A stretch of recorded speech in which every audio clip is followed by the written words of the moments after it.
tú quisieras esta noche ir a bailar un cha-cha-cha, yo te puedo enamorar.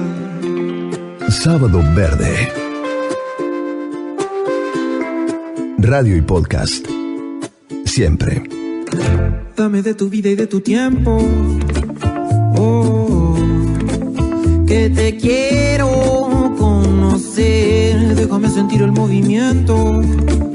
Oh, el cambio climático que está produciendo las actividades humanas a través de emitir más gases de efecto invernadero en la atmósfera, tenemos evidencias concretas científicas que confirman que son capaces de influenciar estas olas de calor, haciéndolas más intensas y más frecuentes. El ejemplo te doy, no tengo el número del de Europa porque ya todavía está ocurriendo, pero el de la ola de calor de diciembre de 2013 yo la estudié muy bien y pudimos probar que era una condición necesaria que el cambio climático antropogénico, que la influencia del hombre hubiera producido en la atmósfera para que esa ola de calor en particular ocurriera. Pero lo más serio es que esa era una ola tan extrema que antes ocurría en una vez en 75 años. Y ahora el cambio climático la aceleró a una vez en 15 años. Es decir, se aceleró en 5 veces la probabilidad de que tengamos olas de calor como esa, gracias al cambio climático. Carolina Vera es meteoróloga, fue vicedecana de la Facultad de Ciencias Exactas y Naturales de la Universidad de Buenos Aires. Es una de las voces que alertan acerca de una situación acuciante que vive el planeta y en particular la humanidad. Como si un tren estuviese viniendo de frente y está muy cerca. Tenemos los elementos que nos dicen que no será posible vivir en la Tierra si desaparecen las especies, si se eleva el nivel de los mares y básicamente si seguimos produciendo y consumiendo de este modo. Hay información disponible, hay evidencia científica sobre la cuestión y quienes descreen del cambio climático ya empiezan a constituirse claramente en una minoría que se queda sin argumentos. Entonces, ¿por qué no sabemos? ¿No queremos saber o hay factores diversos y complejos que no quieren que sepamos? Hay actores que juegan decididamente para que no sepamos. Queremos acompañarnos en el arranque del programa con Marcelo Persia, que es psicólogo, ha publicado una decena de libros, escribe sobre lo grupal, justamente el comportamiento de los grupos. Tiene un libro que se llama Notas para pensar lo grupal y consideramos que nos puede dar una mano en esto. ¿Cómo estás, Marcelo? Buen día. Buen día, ¿cómo te va? Bien, bueno, con ganas de saber y escucharte, ¿no? La pregunta que intentábamos en el arranque es ¿por qué no sabemos? En realidad, tal vez podríamos pensar que sabemos, pero al mismo tiempo queremos no saber, porque eso que sabemos es insoportable, es apabullante, es atroz.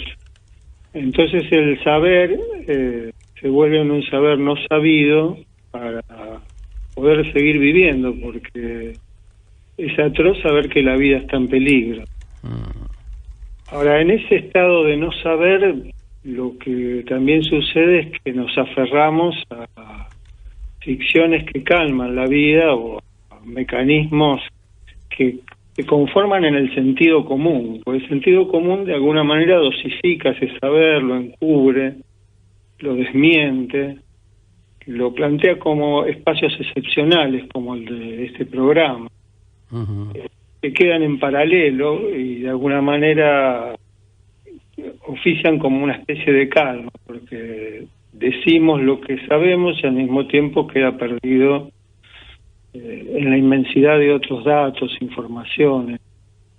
Yo creo que en el sentido común funciona lo que se llama la desmentida.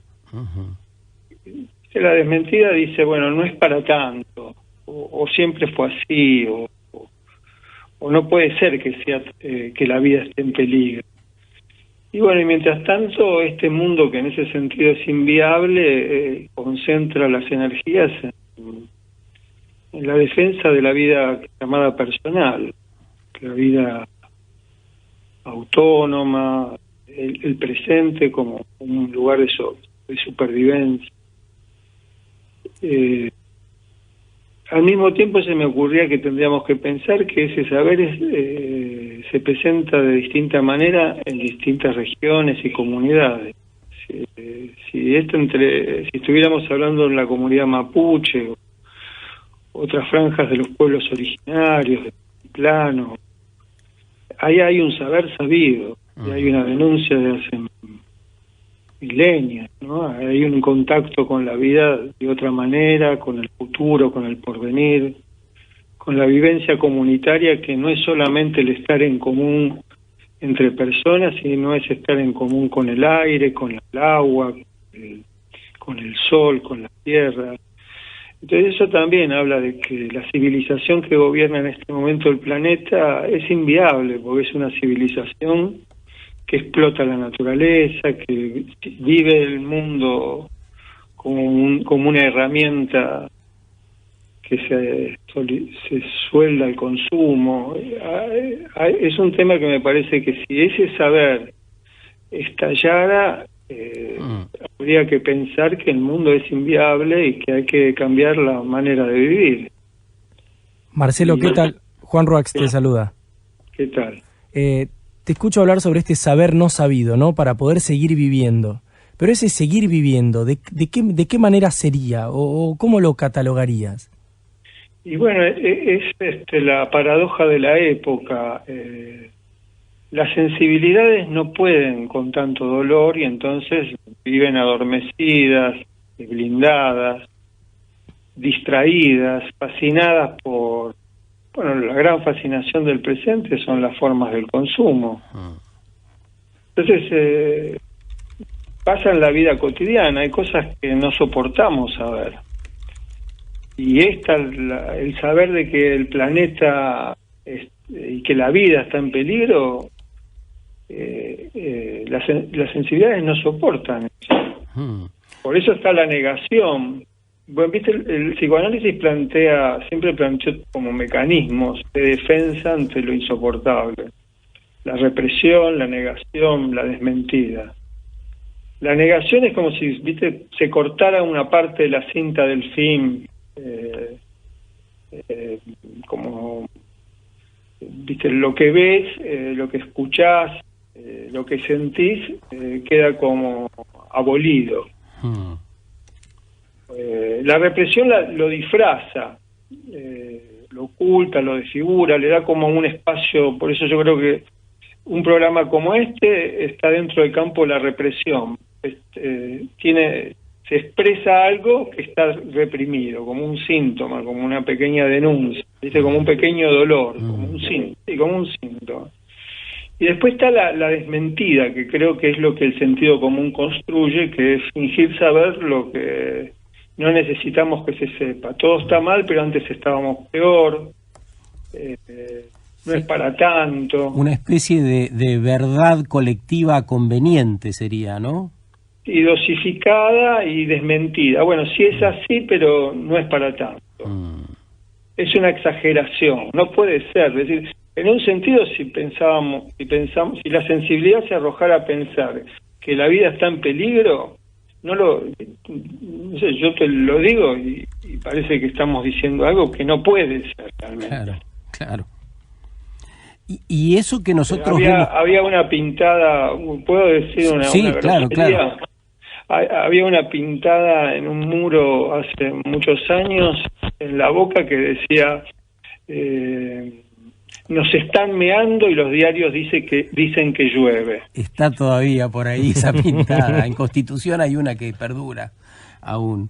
Es conmovedora, ¿no? En el momento vos vas por el colectivo, eso es un gran impacto, pero enseguida tenés que olvidar eso.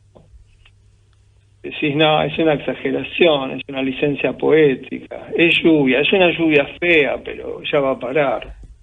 A propósito de eso, Marcelo, quería preguntarte, la manifestación que nosotros vemos con tanta claridad en estas cuestiones del ambiente, del cambio climático, del planeta, ¿dónde la podemos ver con la misma claridad por ahí.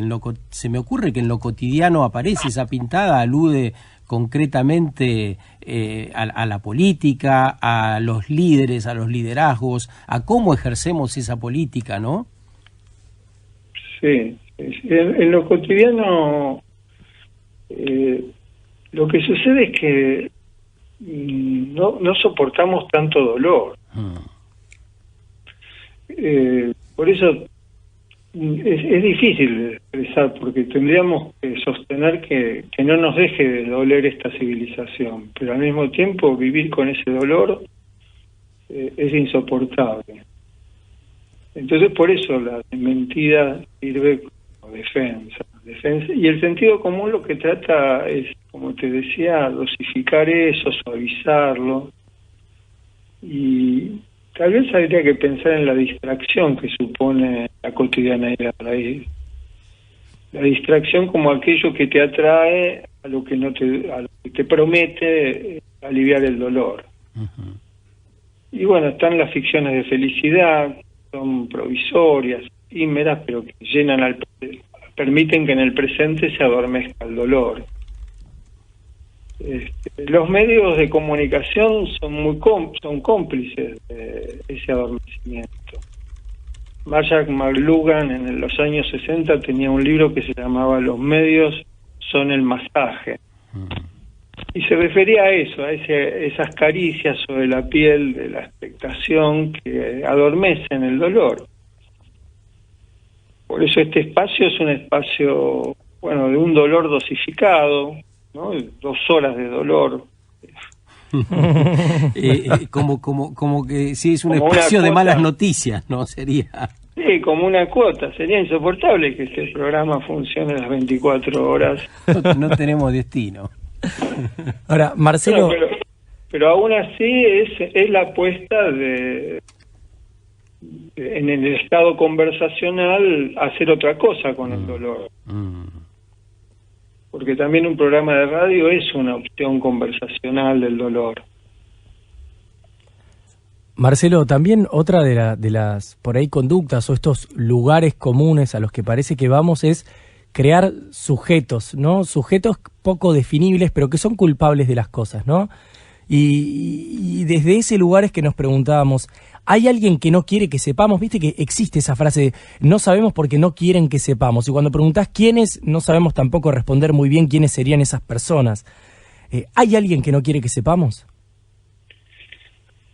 Y no es alguien, es que el sistema se ha automatizado, se ha autonomizado. Es como si, viste, el capital tiene vida, no son los que lo tienen. En realidad quienes poseen el dinero son poseídos por el dinero. En realidad no es dinero, esa es una expresión de la clase media. Es capital, son números, pantallas. Esas pantallas gobiernan la vida, deciden el presente. Entonces no es que hay un personaje maléfico que percibe que está organizando la vida. De hecho, las grandes fortunas del mundo cada tanto intervienen para proteger el planeta, porque perciben que es inviable. Este sistema es inviable, es un sistema que destruye el ecosistema, que tiene un derroche energético que el planeta ya no soporta.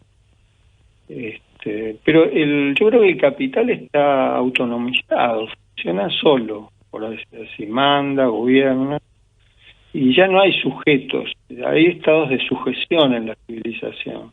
Por eso es muy difícil.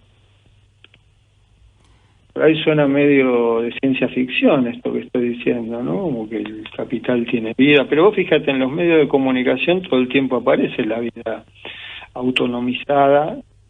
Los mercados nos desconfían. Los mercados en esa frase tienen la función, el sujeto de la proposición es los mercados, como si tuvieran vida. Sí. Los mercados piensan, deciden, temen. Si todas esas tienen atribuciones que hasta hace muy poco solo la tenían las criaturas de sangre caliente, por decir así. Pero hay un desplazamiento, la vida está asumiendo otras formas que nos cuestan mucho pensar. Tenemos que pensar en estas conversaciones como esta que tenemos. Pero no hay un personaje maléfico, porque si no habría una exposición medio ingenua, ¿no?, sobre cómo la vida se está conformando. Y cuando aparece el dolor, como lo has relatado, estamos hablando ahora con Marcelo Persia, que es psicólogo, nos está ayudando a pensar esta idea que queremos desarrollar en el programa, ¿por qué no sabemos lo que no sabemos? Y Marcelo nos dice, y se nos mete el dolor, y nadie quiere vivir en el dolor. ¿Qué hacer con el dolor? ¿O qué la psicología, al menos, qué es lo que sugiere hacer en una situación dolorosa? Lo que ocurre automáticamente frente al dolor es, una de las primeras defensas es el olvido. En estos días asistimos a esa experiencia del dolor. Ya no son... Hay una especie que está en extinción, que es la especie de la vida en las calles de la ciudad. Y vos pasás frente a alguien que duerme en un rincón en la calle, y lo primero que sentís es una gran conmoción. Incluso también sentís que vos podrías ser esa persona que está ahí. Uh-huh. Pero hay un rechazo también de la imagen. El rechazo de lo vivido que produce dolor, además anticipa una amenaza personal. Y después inmediatamente, si no hay olvido, es insoportable seguir el día. Olvidás.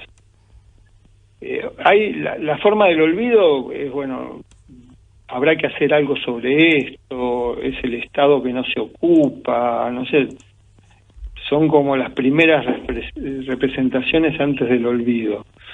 Porque si no, habría que pensar en cómo cambiar la vida. Y eso supone otro estado de pensamiento colectivo y de estado de lo común, que en estos tiempos no es lo que surge como alternativa. Algunos padres, frente al dolor, por ahí lo descargan con los hijos, que no comen, los hijos de la clase media que desperdician algún alimento, ¿viste? Los padres les dicen, ya, ese señor que está en la calle no tiene esto, ¿no? ¿Y el chico qué hace con eso? Sí. Porque si no, lo otro es la culpa, ¿no? Y es insoportable también. Estoy hablando de la insoportabilidad del vivir en común. Y el pasaje de la culpa a la responsabilidad es muy difícil construir en una civilización donde la vida no tiene valor, un estado de tanta desigualdad. Hay una relación entre la extinción de las especies y la desigualdad social. Los espacios, lo verde que esta cultura custodia no es no son los bosques, son los dólares. Entonces hay una relación entre la desigualdad. Entonces hacerse cargo de ese dolor es poner en cuestión la desigualdad cotidiana, la injusticia. Y bueno, entonces ese dolor empieza a contaminar todos los modos de vivir y no queda reducido solo a un problema ecológico. Ahora, Marcelo, escuchándote, digo, todo hace un gran sentido, ¿no? O por lo menos a cada uno le hará su sentido, pero digo, estoy hablando con un docente de psicología, me estoy volviendo loco, ¿no? ¿Cómo tengo que hablar? Pero, ¿hay alguna emoción, hay algún valor al cual se pueda atacar o elegir para intentar generar un cambio que, según el último informe de ONU, es necesario y urgente? Sí. Y bueno, como lo dice ese mismo informe, se trata de sensibilizar. Y ahí está la paradoja, ¿no? Que la sensibilidad no soporta tanto dolor. Entonces, esto es lo que tenemos que pensar cómo hacerlo, ¿no? Cómo a esas sensibilidades que saben, pero que ese saber lo adormecen, lo anestesian, lo blindan. Esas sensibilidades en un estado de conversación en común pueden hacer como, no sé, crear un espacio donde ese dolor no se olvide y nos debe actuar, a pensar cómo actuar. Pero es muy importante intervenir sobre el sentido común en esto que estamos hablando. ¿Cómo se interviene sobre el sentido común? Porque el sentido común está organizado para anestesiar, para normalizar. La normalidad es un modo de anestesiamiento. Uh-huh. Nos sentimos un poco raros hablando a esta hora de la mañana de esto. No sé cuántos participan de esta conversación, cuántos están escuchándonos o pensando con nosotros en este momento. Pero estamos saliendo de la normalización, ¿no? No es de lo que se habla. No es de lo que se habla así. Me da la impresión que hace un rato largo ya que estamos hablando. La intervención en el sentido común de estas cuestiones está más dosificada, ¿no? Tendría que durar 1 minuto esta conversación, no puede estar durando tanto. Es difícil sostener la proposición que la vida está en peligro y que no sea un título ni un sintagma de ocasión, pero hay que pensarlo así, la vida está en peligro. La vida del semejante que vive a metros de esta conversación en esta ciudad, la vida de la tierra que respira, la vida del aire, la vida del agua. Nos estamos proponiendo, Marcelo, pensarlo hoy con esa complejidad que estás planteando, y ciertamente también es complicado para nosotros plantearlo en un programa de radio, pero es lo que vamos a intentar con diferentes actores en el programa de hoy. Queremos saber en profundidad, con un especialista en medios de comunicación también, acerca de cómo los medios afectan esto que vos ya mencionaste y poder ir todavía un poco más, ¿no? Cómo están afectando este modo de hacer y de vivir un tiempo que efectivamente encierra una transformación como nunca hemos visto y que duele. Lo has dicho reiteradamente, ¿no? Esto nos duele, nos espanta y de algún modo nos paraliza. Queremos buscar cómo hacer para poder encontrar un camino que nos saque de ese estadio también, ¿no? Sí. Así que habría que agregar, ahora que te escucho, que el dolor también se presenta de otras formas. La vivencia del aturdimiento. A veces sentimos que nos apabulla lo que estamos diciendo, nos entristece. Y otra cosa que ocurre es la del atracón. A ver, ¿cómo es? El desastre como atracón. En estos días estamos viviendo el atracón del desastre. Dice, que es como cuando te duele algo mucho y te das un atracón de dulces. Después quedas en ese estado de aturdimiento corporal. Me da pena lo que estamos diciendo, ¿no? Porque estamos describiendo un mundo muy difícil, pero es lo que nos pasa. Vivimos entristecidos, aturdidos, apabullados, y ese es también ese dolor que no podemos pensar, que no podemos más que pensar, vivir, y esto no se puede vivir en soledad. Por eso el espectador en su casa, que ve las imágenes de la televisión, en esa soledad no puede hacer otra cosa que quedar aturdido. Es como un velatorio, ¿viste? Esa cercanía de los cuerpos que abrazan o no abrazan, que están en esa presencia silenciosa, amorosa. Sirven para procesar el dolor, no lo disuelven, pero hay una frase hermosa: te acompaño en el sentimiento, ¿no? Esa idea de acompañarnos en el sentimiento, tal vez tenemos que pensarla como una alternativa deseable. Es hermosa esa frase, ¿no? Y tan dicha tan cercana y a la vez poco vista en este sentido que nos hace ver Marcelo Persia, que ha planteado esta mañana todas las incomodidades posibles. Y con esas incomodidades queremos seguir transitando, si es posible, hasta las 10. Un gran abrazo, Marcelo, por este rato con nosotros, por todo lo que dejás, porque seguramente nos va a disparar nuevas conversaciones hoy y otros sábados más. Un gran abrazo. Hasta luego. Marcelo Persia es psicólogo. Bueno, es el primer abordaje que hacemos en el programa de hoy sobre la cuestión que hemos puesto sobre la mesa, ¿no? ¿Por qué no sabemos?